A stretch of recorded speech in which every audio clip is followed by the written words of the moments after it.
What's up guys, Mandobug here, and in today's tutorial I'm going to be showing you how to carry up colors to work single row stripes so that you don't have a ton of ends to weave in. Normally when you're working with single rows you have to cut your yarn and rejoin it on the other side, but by working 2 right side rows followed by 2 wrong side rows and carrying up the colors, you can minimize the ends that you have to weave in. I've only got my 2 beginning ends here and then my 2 live working strands.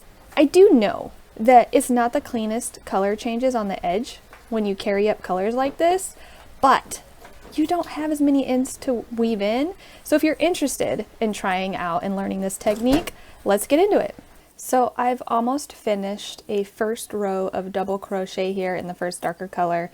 I'm going to switch colors on the last stitch, which is why I've held off making it. So I'm just doing double crochet stitches here. You can use whatever stitches you want or whatever stitch your pattern calls for. So to change colors, you do your final pull through with the color that you're changing to. So I'm going to do my final pull through of that last stitch. Now I'm ready to start the next row in my light color, but we're going to be coming back to this tail here. So when we turn, move that tail under your working yarn, which is going to twist it up the side. So it goes from around the outside into underneath that new working color, and I pull it back out to the side to get it out of my way. And then you start your next row as you normally would, and I know I'm using quite a dark yarn here, so it might be difficult for you to see the stitch.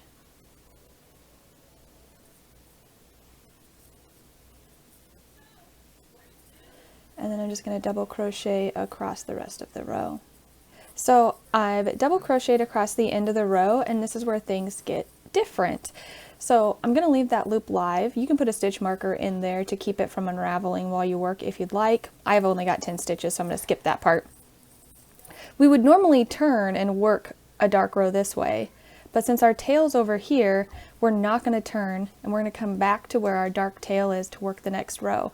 We worked our first stitch over that tail, so we should be able to just pick it up and pull up a loop in that stitch here and continue the row as we would. So chain 1, double crochet in each stitch across.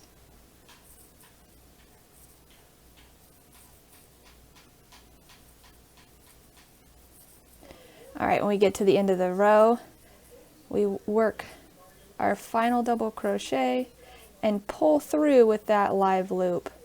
So put the live loop of the light color on your hook.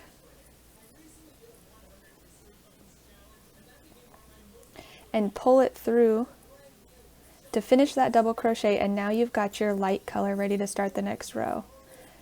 You're going to chain 1 and turn like you normally would, or whatever the chaining turns are in your stitch. You see we've got our dark color in the way. We're going to work over the top of that again. It's twisting it up the side of our work.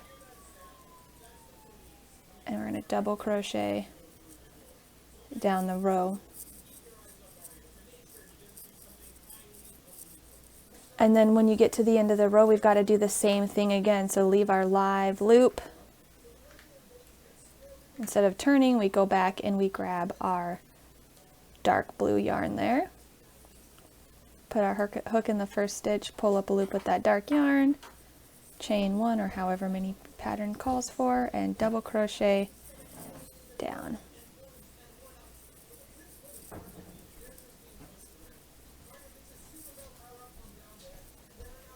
When you get to the last stitch, same as before, you're going to go into your final pull through, but take the live loop of that color,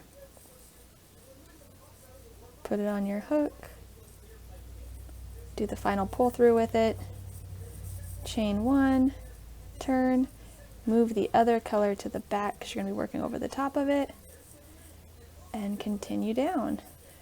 So that is the repeat for carrying up colors for single row stripes.